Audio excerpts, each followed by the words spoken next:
거룩하신 하나님 아버지, 죄악으로 죽을 수밖에 없고 영원한 멸망으로 나갈 수밖에 없는 저희들을 사랑하사 우리의 모든 죄악을 담당하시기 위하여 독생자를 이 땅에 보내시니 감사합니다. 예수 그리스도 안에서 우리가 죄로부터 자유함을 얻었고 하나님의 자녀가 되는 권세를 얻었습니다. 언제나 이 은혜를 가슴에 담고 기억하며 예수를 믿는 믿음으로 날마다 승리하도록 이끌어 주시옵소서.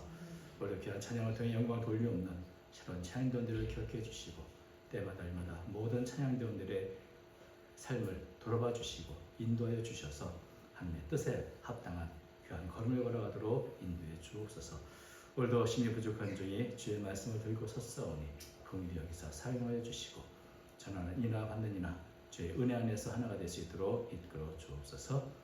함께해 주실 줄 믿사오며 모든 것을 살아계신 예수님 이름으로 기도하옵나이다. 아멘. 우리가 오늘 종려주일로 지키는데 교회 절기는 예수님께서 우리를 위해서 행하신 그 구원의 역사를 매년 재현하고 다시 회상하고 또 묵상하는 데 그 의미가 있습니다. 그래서 다음 주에는 부활절 또 성탄절이 바로 그런 의미이고 특히 종려주일은 예수님께서 우리를 위한 이 고난, 순환의 십자가를 지기 위해서 이제 마지막으로 예루살렘을 입성하는 그것을 기념하는 주일이죠. 그래서 이제 종려주일부터 시작해서 고난주간이 시작되고 목요일에는 성만찬, 그리고 금요일에는 십자가의 죽음, 그리고 주일은 부활, 영광스러운 부활까지 이렇게 이어지는 종려주일은 순환과 부활의 문을 여는 절기다 이렇게 생각할 수 있습니다. 예수님께서 예루살렘에 가신 적은 여러 번 있으셨습니다. 그런데 종려주일은 그 전에 예수님이 예루살렘 방문한 것과는 전혀 의미가 다르죠. 이전에 예수님이 예루살렘에 가실 때는 가만히 눈에 띄지 않게 이렇게 다녀가셨습니다. 심지어는 아무도 모르게 은밀히 가셨죠. 그래서 요한복음 7장 10절 보면은 그 형제들이 명지로 올라간 후에 자기도 올라가시되 나타내지 않고 은밀히 가시니라. 그러니까 예수님의 사역을 보면 다른 사람이 떠버리고 나팔보고 그런 분이 아니시기 때문에 언제나 늘 드러나지 않게 행하시고 또 치유를 행하셔도 사람들이 알리지 말라 말씀하시고 이러면서 열리하시고 또 제자들에게 특별히 내가 그리스도인 것을 아무에게도 알리지 말라고 몇 번이나 경고하며 말씀을 하셨습니다. 근데 이번 예루살렘 방문은 전혀 이전과는 다르게 예수님께서 스스로 공개적으로 내가 곧 메시아다. 내가 곧 구약에 예언된 바로 그 하나님의 세우신 다윗의 자손 왕이다. 이런 것을 드러내시면서 예루살렘에 입성을 했습니다. 그래서 예수님은 예루살렘에 들어가기 전에 먼저 제자들에게 명령하죠. 저 마을 건너편에 가면 나귀와 나귀 새끼가 있을 테니 그거 끌고 와라. 만약에 나귀 새끼를 왜 들어갔냐 이렇게 물어보면 주께서 쓰시겠다고 하라. 이렇게 아주 친절하게 그 답변까지 다 알려주시면서 나귀 새끼를 끌고 오도록 했습니다. 우리가 아는 것처럼 나귀 새끼를 끌고 온 이 목적은 뭡니까? 지금까지 내가 줄고 걸어왔지만 좀 힘이 드는구나. 이제부터 좀 뭔가 타고 가야 돼. 이런 것이 아니겠죠. 갈릴리에서부터 예루살렘까지 걸어서 오셨고 이전에도 한 번도 뭘 타고 오신 적이 없는데 이제 겨우 예루살렘과 2, 3km밖에 안 남은 이 가까운 지점에서 구태여 나귀 새끼를 끌고 와서 타겠다. 의미가 있는 겁니다. 바로 스가랴 선지자가 예언한 그 예언을 성취하기 위한 것이다. 사절부가 그렇게 말하죠. 이는 선지자를 통하여 하신 말씀을 이루려 하십니다. 이르렀으되 시온 딸에 이르기를 내 왕이 되기만 하니 그는 겸손하여 나귀 곧 멍이에 매는 짐승의 새끼를 탔도다 하라 하였니라.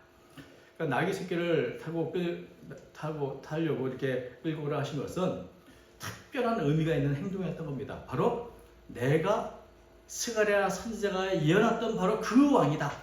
그래서 아주 공개적으로 나타내기 위해서 온 것이죠. 스가랴 선지자는 앞으로 나올 이스라엘 왕은 겸손한 분이고 평화를 사랑하신 분이기 때문에 당연히 말을 타야 할 왕이 말이 아니라 나귀, 그것도 나귀 새끼를 타고 올 것이다. 이렇게 예언했습니다. 우리가 아는 것처럼 왕은 일반적으로 말을 타고 다닙니다. 특별히 개선문을 지날 때, 이런 입성을 할 때, 성을 입성할 때는 모든 만조백관들 신하들 거느리고 하얀 백마를 타고 위풍당당히 걸어오는 모습을 보면서 백성들은 그 위엄과 권세를 바라보게 되죠. 야, 우리 왕 위대하다, 멋있다. 이런 것이 바로 일반적인 왕의 모습인데, 스가랴 선지자는 그런 왕이 아니라 나귀 새끼, 나귀도 아니고 나귀 새끼를 타는 왕, 그렇게 겸손한 모습으로 올 거다. 근데 사실은 예수님은 스가랴 선지자가 예언한 것 더 겸손하셔서 그 나귀 새끼도 빌려서 왔습니다. 그것도 없어서. 그러니까 너무나 낮아진 겸손한 왕으로 오신 거죠. 근데 이 당시에 제자들은 왜 하필 이런 나귀 새끼를 타는 거야? 그 의미를 전혀 알지 못했습니다. 예수님께서 십자가에 죽으시고 부활하고 난 이후에 비로소 이것을 깨달았다 이렇게 말하죠. 그래서 요한복음 12장 16절 보면 제자들은 처음에 이를 깨닫지 못하였다가 예수께서 영광을 얻으신 후에야 이것이 예수께 대하여 기록된 것인가 사람들이 예수께 이같이 한 것임이 생각났더라. 그러니까 제자들은 늘 예수님께 많은 질책을 받았어요. 왜? 아직도 깨닫지 못하느냐? 아직도 모르겠느냐? 알지 못하느냐? 이런 많은 질책을 받았죠. 왜? 제자들은 늘 영적으로 어두워가지고 예수님이 하시는 말이나 행동을 이해하기 힘들었습니다. 당연히 어찌보면 예루살렘에 이번에라도 좀 하얀 백마를 타면 좋을 텐데 그렇게 좀 빌려올 거 좀 더 말을 빌려면 더 좋지 않았겠나 이런 생각도 할 수 있지 않겠습니까? 왜 하필 나귀 새끼 끌고 오라는 거야? 아마 이런 생각을 했을지도 모릅니다. 제자들은 예수님이 행하시는 것을 충분히 이해할 수 없었고 또 제자들이 그렇게 할 수밖에 없었던 것은 늘 제자들은 한계가 있어서 내가 듣고 싶은 말씀, 내가 알고 싶은 말씀 그것만 들으니까 전반적으로 예수님이 뭘 하시는지를 알 수가 없었죠. 사실 예루살렘에 올라가기 전에 예수님은 3번이나 눈에 예루살렘에 올라가면 고난을 받을 거다. 장로들이 나를 이방인 넘기고 나는 고난을 받고 죽을 것이고 3일 후에 살아날 것이다. 이것을 3번이나 반복해서 말씀하셨는데도 불구하고 예루살렘이 가까이 올 때 제자들은 누가 높으냐?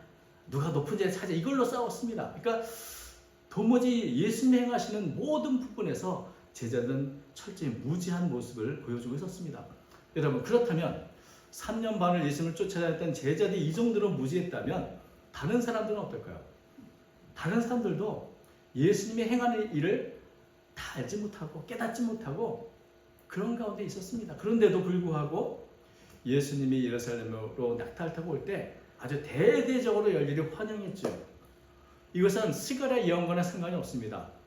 자신들이 지금까지 들었고 보았던 예수님의 이적들, 나사렛의 부활 뭐 이런 것들을 바라보면서 이렇게 큰 능력을 행하고 기적을 행하는 분이 오시니 이분이 바로 우리 왕이 되었으면 좋겠다. 이런 마음으로 열렬하게 환영한 겁니다. 그래서 8절 보니까 어떻게 환영했는가? 무리의 대다수는 그들의 겉옷을 길에 펴고 다른 이들은 나뭇가지를 베어 길에 펴고. 그러니까 예수님이 가시는 길을 아름다다 가시는 게 뿌리오리다 이런 진달래 꽃이 아니라 자신의 겉옷을 벗어가지고 길에 펴드리고 또 나뭇가지를 잘라가지고 펴드렸다. 이것은 이분은 왕으로서 받아야 할 예우다 이런 것을 표현하는 것인데 열왕기하에 보면 비슷한 경우가 있습니다. 열왕기하 9장 13절에 보면 엘리사 선지자가 그 제자에게 너는 군대 장관 예후에게 기름을 부어서 왕으로 세워라. 그래서 그 제자가 가서 군대 장관이었던 이 예후에게 기름을 붓습니다.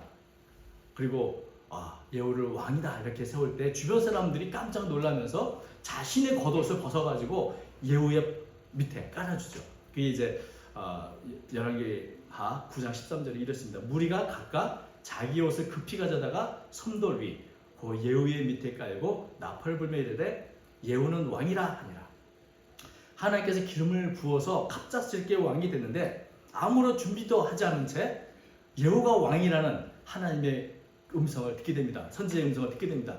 그러니까 사람들이 준비된 게 없으니까 왕의 보좌에 걸맞는 게 없으니까 임시적으로 갑작스럽게 자기 옷 벗어서 겉옷을 가다가 그 마치 보좌처럼 깔고 여기 앉으십시오. 그리고 예후는 왕이다 이런 선포를 하게 되는 거죠. 마찬가지로 예수님을 맞이할 때 왕으로서 맞이할 것이 어떤가? 자기의 겉옷을 이 먼지나는 길바닥에 쫙 깔아주는 것 자체가 왕으로서 이어오고 당신은 왕입니다 이것을 드러내는 행위였던 것이죠. 나뭇가지를 까는 것도 그렇습니다.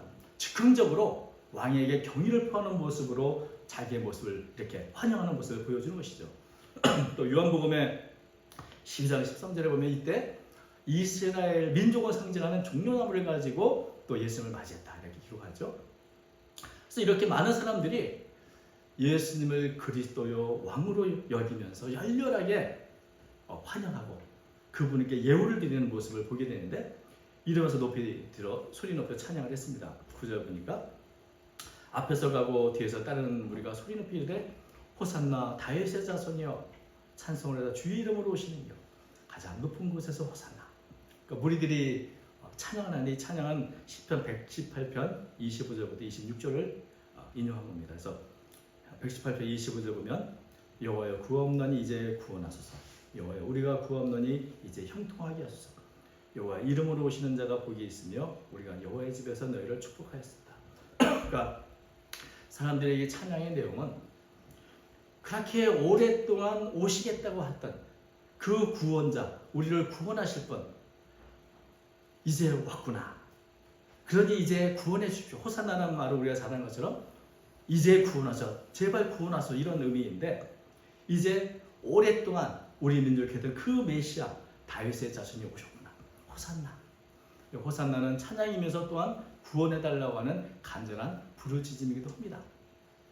그래서 예수님을 왕이요 또 그리스도로 이렇게 공개적으로 백성들이 맞이하는 모습을 보게 됩니다.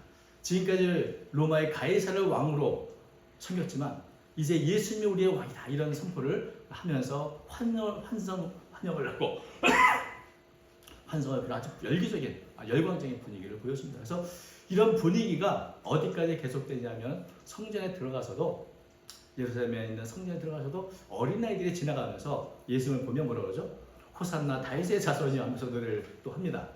그러니까 어린아이가 뭘 알겠습니까? 어른들이 막 그러니까 아이들도 그냥 멋모르고 막 부릅니다. 그랬더니 바리새인이 분노하죠. 아니 애들 말 저거 뭡니까? 그랬더니 야, 너희는 어린아이의 참매수를 하나님께서 온전히 한단 말을 못 들었냐? 이러면서 그걸 또 그냥 대비로 풉니다. 그러니까 이것을 보면 또 누가 보면 이런 말도 하시죠. 사람들이 분노해서 저 뭐라고 하는 건지 듣습니까? 했더니 내가 너에게 말하는 만일 이 사람들이 침묵하면 돌들이 소리 지르라. 그러니까 누가 보면 19장 40절. 그러니까 이 백성들은 모두가 그냥 열광적으로 왕이다 그리스도라면서 소리치고 예수님도 그것을 그대로 인정하고 그걸 받아들이는 그런 모습을 우리가 볼 수 있습니다. 그런데 이렇게 백성들이 대제로 환영을 보면서 예수님은 어떠셨을까요? 기뻤을까요? 누가복음을 보면 성전에 이제 예루살렘에 가까이 다가갔을 때 성을 보고 우셨다고 이렇게 기록되어 있습니다. 누가복음 19장 41절 가까이 오사 성을 보시고 우시며 이르시되 너도 오늘 평화에 관한 일을 알았다면 좋을 뻔하였거니와 지금 네 눈에 숨겨져 있다. 기쁨으로 모든 사람 백성들이 열광적으로 맞이하는 이 가운데 예수는 가까이 성을 다가오시면서 그 성을 보고 우셨다는 겁니다. 그러니까 왜 우셨을까요? 이 십자가를 내가 들어가면 지어야 되는구나 하고 우신 건 아니겠죠.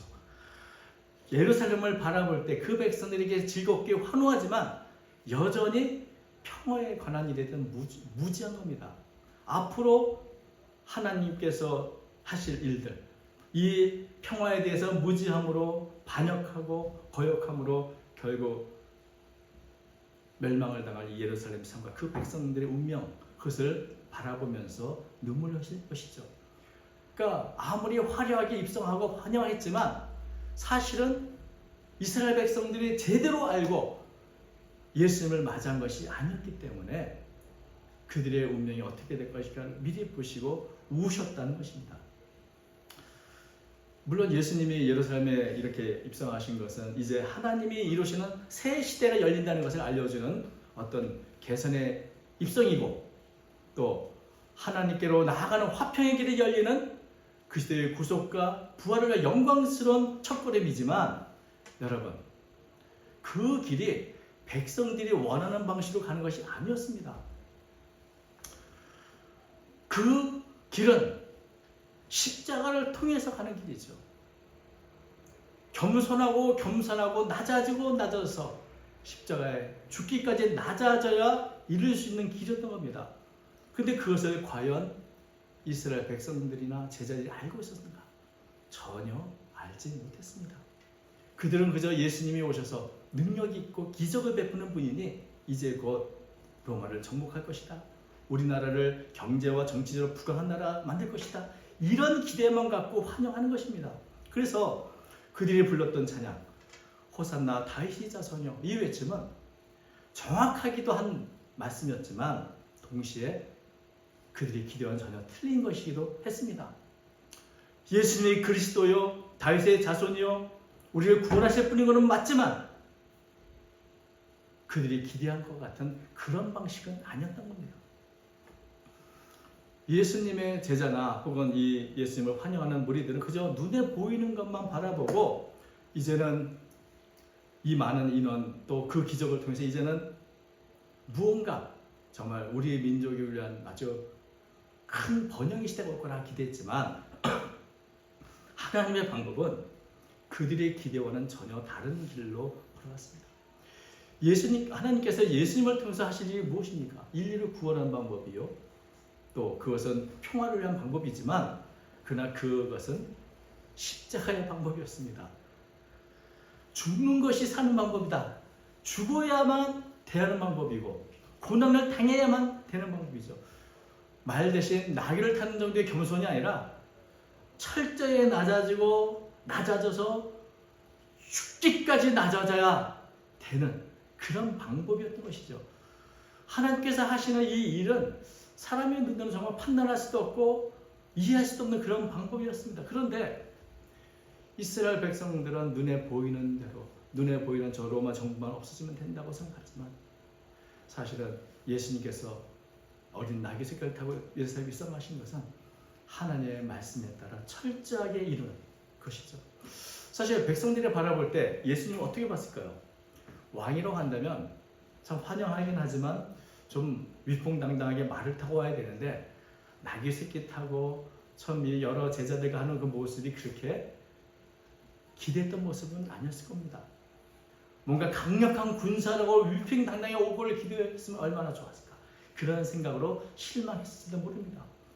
도무지 로마 정부와는 대항하려고 하지 않는 그 모습을 보면서 사람들은 자신의 기대와 어긋나는 예수님을 보며 조금씩 실망하기 시작했고 더 나아가서 예수님께 속았다고 생각까지 하게 됩니다. 여러분, 눈에 보이는 것만 판단하면 바라바하고 예수님하고 누가 더 위대한 인물로 보일까요? 빌라도가 물어봤습니다. 마태복음 21장 17절에 그들이 모였을 때 빌라도가 물으되 너희는 내가 누구를 너에게 놓아주기를 원하느냐? 누구를 놓아줄까? 바라바냐? 그리스도는 예수냐? 여러분, 빌라도의 질문에 뭐라고 대답했습니까? 우리를 정말 로마 정부로부터 직접 싸워주고 밀란을 일으켜서 그렇게 싸울 사람은 누구라 생각했죠? 바라바다. 바라바를 놓아달라. 예수는 죽여버려라. 십자가 달려라. 뭐 이렇게 여러분 나귀를 타고 겸손하게 이 땅에 오셔서 낮아진 예수님보다는 로마 정부에 대항해서 밀란을 일으킨 주모자 바라바가 더 민족의 영웅처럼 보였던 겁니다.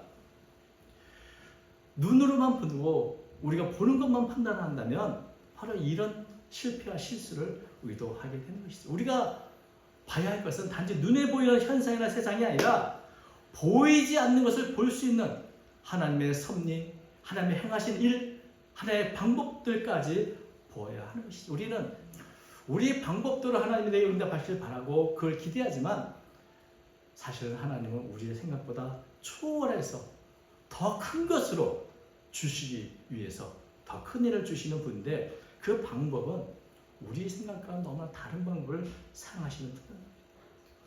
십자가 없는 승리는 없고 십자가를 통해서만이 승리의 길을 갈 수 있다. 이것이 하나님께서 예수님께 가라고 하신 그 길이었습니다. 그래서 우리가 예수님을 알기 위해서는 십자가를 알아야 하는 것이죠. 십자가를 알아야 진정한 승리의 길을 알 수 있습니다. 예수님은 십자가를 지신 것은 새 시대를 열기 위한 것이었고, 그리고 그 새 시대를 위해서 십자가를 지기에 기꺼이 예루살렘에 입성을 하셨습니다.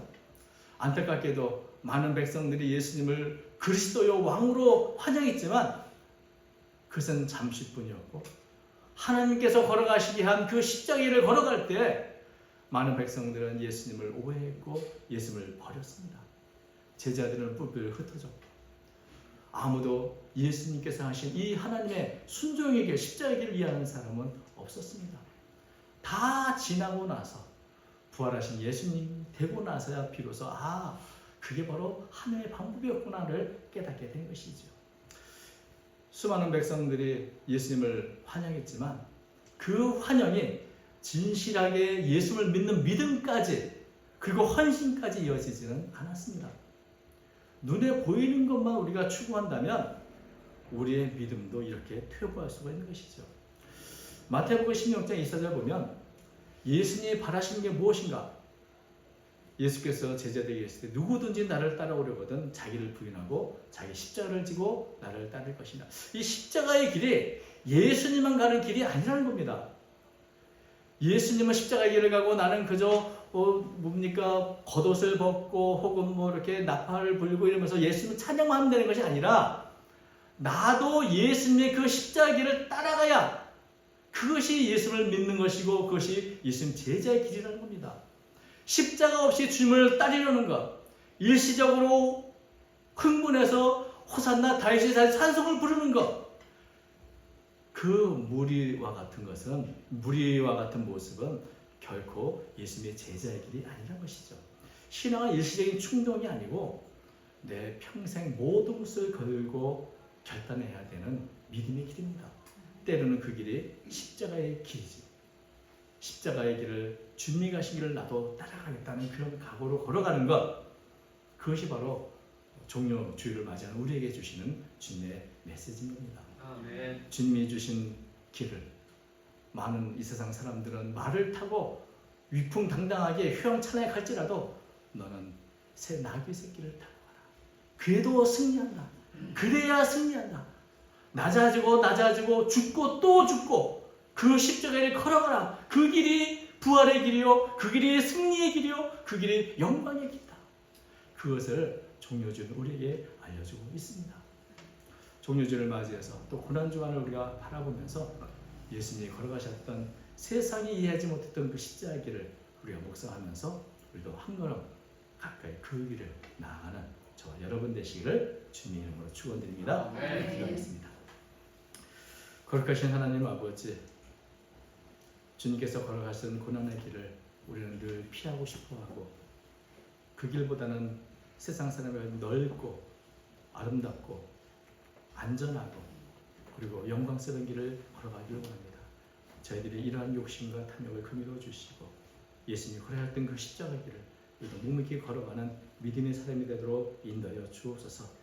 우리의 믿음과 같이 우리의 삶도 주 앞에 더욱더 낮아지고 또 주님이 걸어가셨던 그 십자가를 걸어갈 때 주님이 우리에게 주시는 아름다운 생명의 멸류관, 영광의 멸류관을 얻게 되는 줄로 믿습니다. 오늘도 묵묵히 십자가의 길을 걸어가는 모든 성도들 주께서 기억하여 주시고 때마다 늘 간섭하여 주셔서 하나님의 주신 놀라운 은혜를 경험하도록 이끌어 주시옵소서.